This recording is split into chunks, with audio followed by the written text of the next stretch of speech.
Hello, my name is David Malone. I have the privilege of working at the United Nations University headquarters, which is in Tokyo. The university itself is spread out over 15 countries on all major continents, but we come to you today from Tokyo. We have a special guest in our public conversation series. She is Dr. Kshama Metre. She is the National Director of something known as the Chinmaya Organization for Rural Development. It's a very large organization centered on the notion of self-help, of animating communities to help themselves.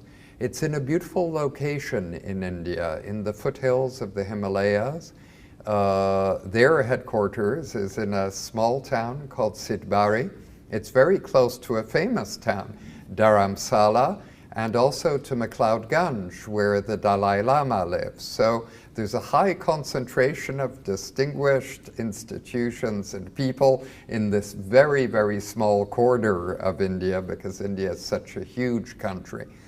CORD, as the organization is known, that's the acronym, reaches about 560 villages in the Kangra Valley. The Kangra Valley is famous for many things, as one of the most beautiful parts of India, but also for a school of miniature painting that began there in the 17th century, that flourished on and off over the centuries, and that has seen a revival recently, about which we will talk a little bit because there is a connection to CORD.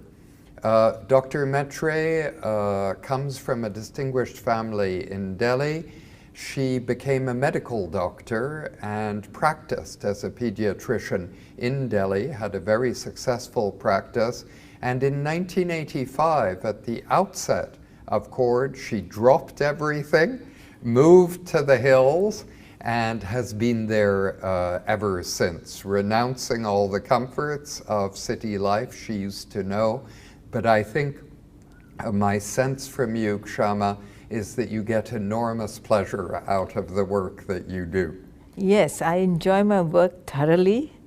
It's been a very, very pleasant journey. People used to tell me that you've sacrificed a lot. You could have done something very big in the city, but I feel I have not sacrificed anything. I'm the greatest beneficiary of this beautiful program with the people in the valley. So I do enjoy it, David. Well, I should also add that Dr. Metre has been widely recognized for her work. At first, she worked in total obscurity without any recognition. But within the last 10 years, a number of awards have rained down on her. She was decorated with the Padma Shri, which is in the category of Indian decorations, which is the most sought after in her own country. I had the honor of being present when she was decorated by the President of India 7 or 8 years ago.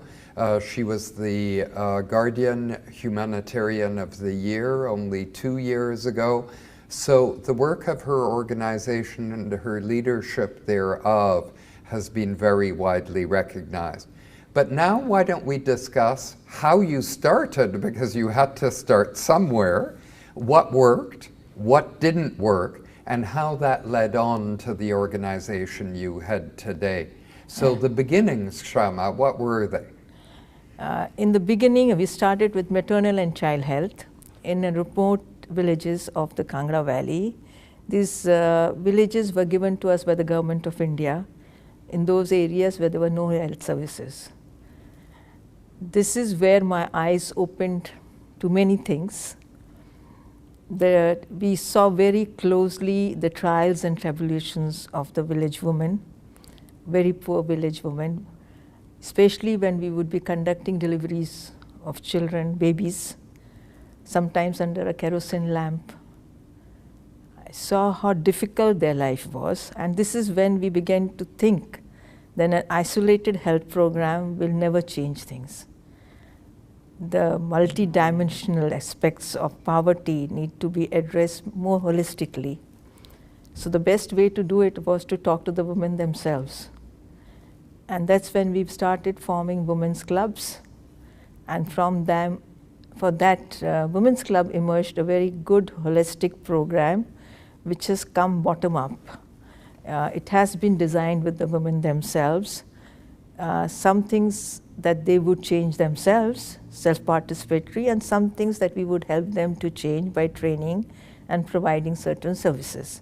But the basis was very clear to us from the very beginning that it will be the women themselves who will influence the direction of the program.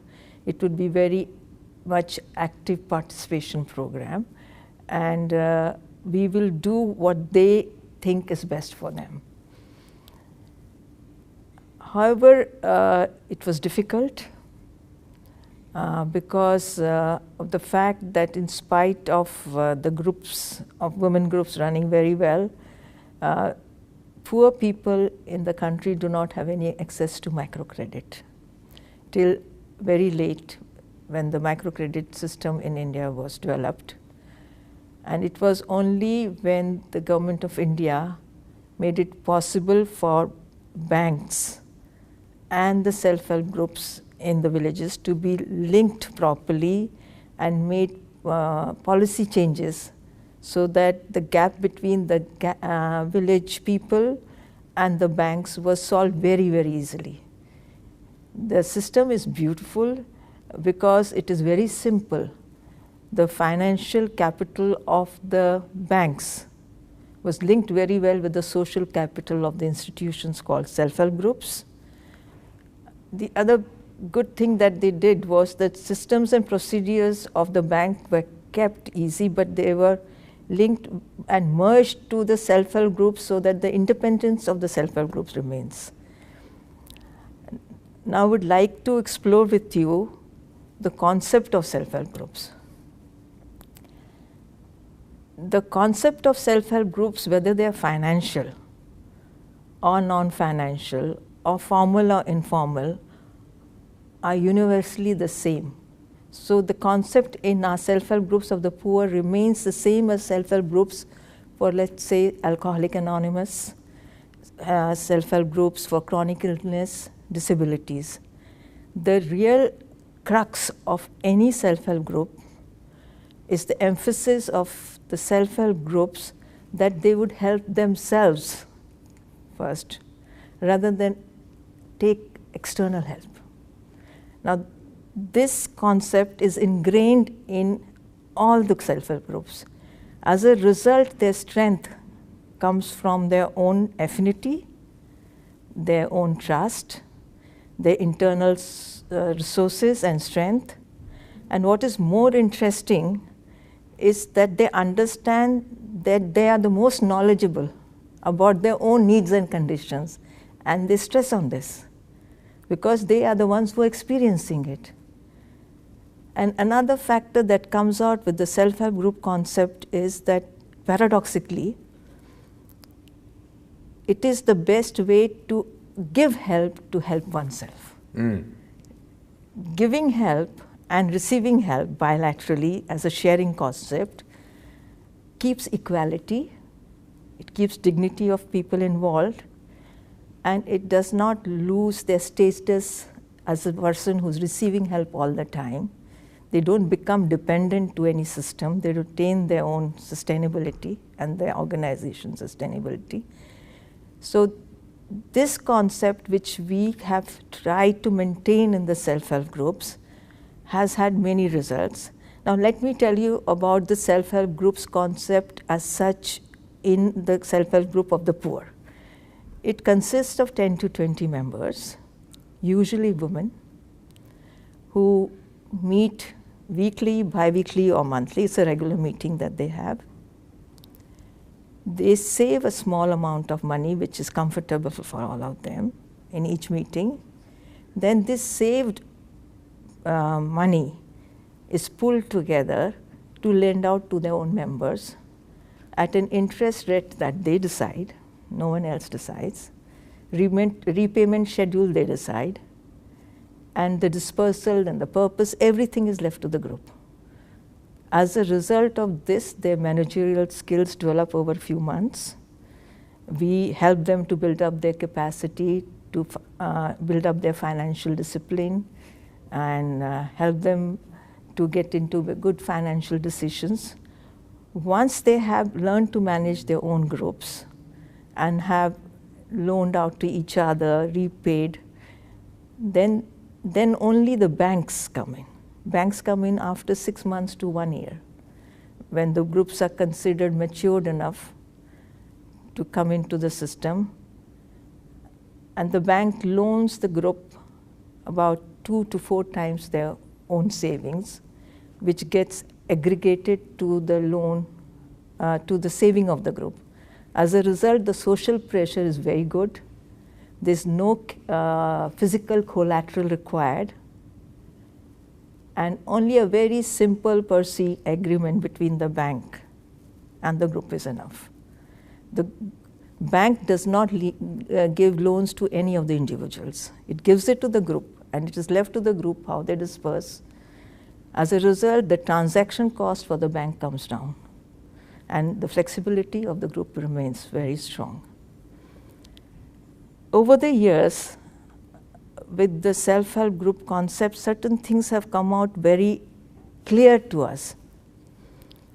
One of the things is that we have realized very much in the beginning, but it's become very firm now. It's not only the provision of the microfinance that is important for the women. It is the managerial skills that they develop that is really important. As a result of which they acquire skills. They have confidence, great confidence, and they are able to link outside to the rest of the world in any other field. As a result, there's a big spillover effect of the microfinance, more beyond what microfinance brings to them, like the economic contribution that women have started making, the ownership that they have developed of assets, and the income generation activities that they have developed. We have seen their mobility in the public domain increase markedly. As a result of what I told you in the beginning of my talk, that poverty has multidimensional aspects. And this multidimensional aspects gets addressed by themselves. Like we saw a lot of improvement in the health sector. Education of the children became much better. A lot of them started taking loans to send their children for higher education. And then many social aspects. The male dominance has decreased markedly because of the cash in hand that women have. And they have been addressing violence against women. They have bridged many gaps of the caste system. And a lot of gender equality has come in. Along with the groups, another very big phenomena occurred, which was the constitutional change in 1992-94 with our local self-governance in the village called the Panchayati Raj system. With this constitution amendment, we had reservation of seats for women. In the beginning it was 33%, now it's 50%. So women get elected into the local self-governance, as well as the disadvantaged castes like scheduled castes and scheduled tribes. As a result, what we thought in the beginning, in the first time the elections occurred, that women were very self-effacing. But today, this whole local self-governance, participation of women in local self-governance is actually changing things the way we were not able to change with only men participating. I think it's because women think of things that are closer to home. They have a nurturing type of a thinking. So they're able to think of the needs of the home, how to develop the nutrition at home, how to change, make sure that their children have good education. Whereas men are more outgoing and more concerned about what's happening to the rest of the world rather than what's happening at home.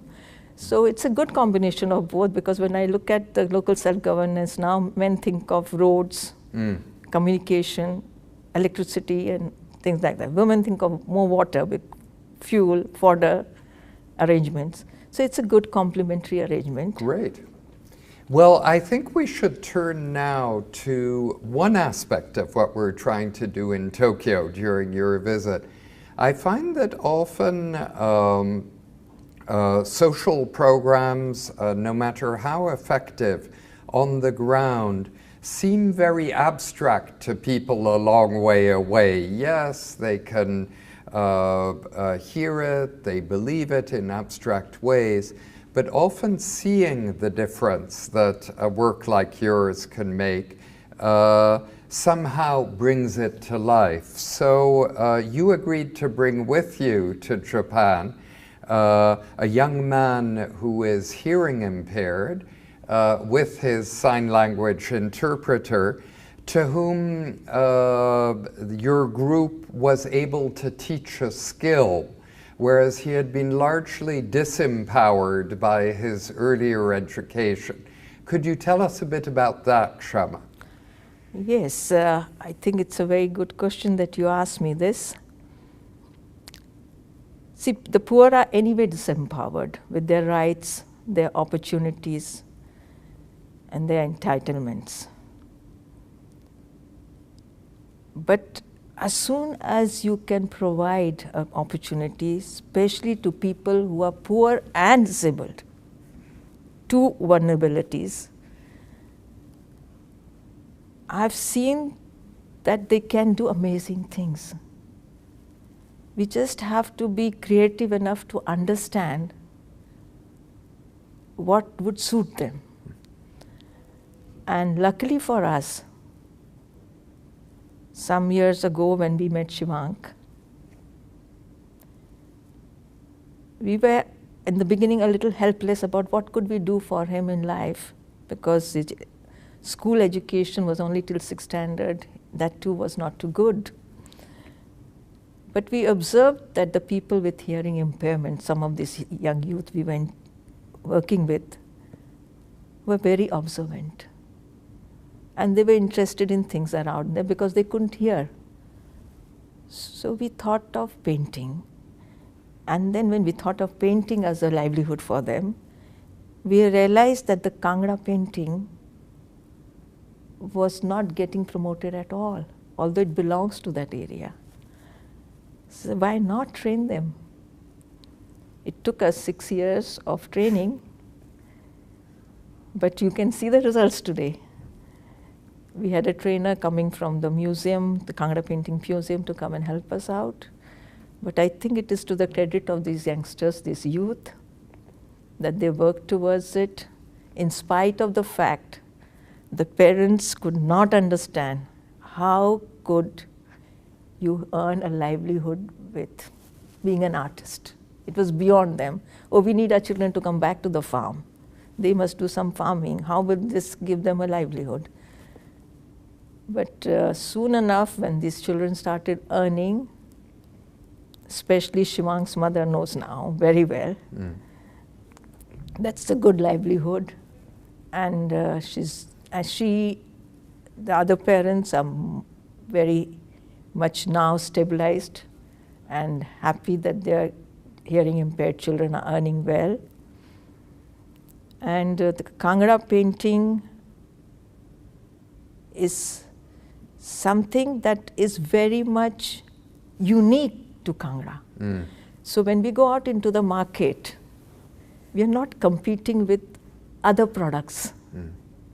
It's a unique product. First we had only a local market, then we developed a state market, then we developed a national market for them.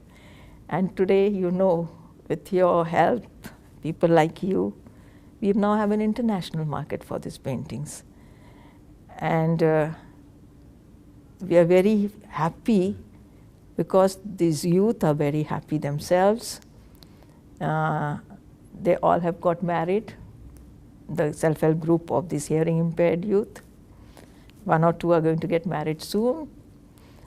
They have little babies who are normal. They got married to people who have hearing impairment, but the babies are all fine.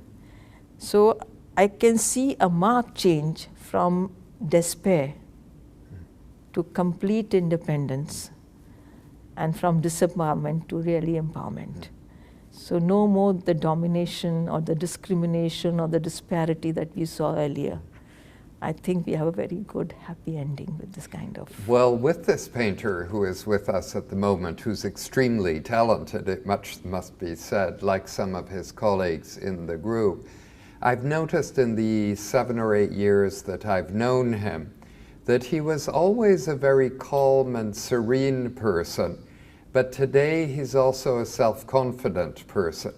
And I think when you come from a poor background, and you become a major earner, as you were saying, for the family unit, the way you are viewed, instead of simply being loved, you are loved and valued if you can contribute to the income of a poor family. And so that again goes to the heart of self-help, that providing value, including economic value, yes, to lives of disadvantaged people, is probably the single most important thing that any outside intervener can do, because people do want to help themselves. They don't want to be helped primarily. You're very right. You are, in fact, I think this is a tool for poverty elevation which needs much more attention than it has been given. It's been given quite a lot of attention, but the self-help group bank linkage movement has become a movement of the greatest outreach of microfinance program in India. But it hasn't reached so much. Some of the other people have adopted this model, but not as much as they should have adopted it to help in other countries, in Africa, in Latin America, some other countries of South Asia. And I would want each one of us who's concerned about inequality, poverty, and we have a lot of poverty now, still very high and very unacceptable even after so much work. We have 1.6 billion people very poor in the world. I think we need to work towards giving the people their dignity through self-help groups. It's not easy that it doesn't get built on its own. One needs to put in a lot of effort to make sure that we are empowering them, building their capacity on their strengths, rather than imposing it, because that would create a different kind of result. And probably quite unstable and not durable, in effect. Kshama, thank you so much for being with us, with Shivank here, and also his sign language interpreter, Balbir, who has long been a colleague of yours in Cord. It's been lovely to see the paintings selling here. It's been lovely seeing how many Japanese of all walks of life have been intensely interested in your work, but also their accomplishments. And we're reminded that the Victorian notion of the hopeless poor who are always with us is in fact completely wrong. The poor struggle mightily against their poverty, and when they have tools or are given tools, they overcome their poverty and become in fact empowered, and rather than hopeless, extremely hopeful, ambitious for themselves, even more ambitious for their children. And that is something deeply exciting for the rest of us. Kshama, thank you so much for being with us. I'm sorry that those who are getting to know you online won't be able to be with us this evening in Tokyo, but I hope that you go to the Cord website, the Chinmaya Organization for Rural Development. There's a great deal of material, that you even visit Cord in the Kangra Valley, that you find ways of supporting the important work that is done there, because the more time you spend working with cord, walking alongside cord, the more you become convinced it's tremendously worthwhile. Thank you so much for joining us, and we hope you will again soon on another public speaking opportunity here at UNU. Kshama, thank you so much. Thank you, David.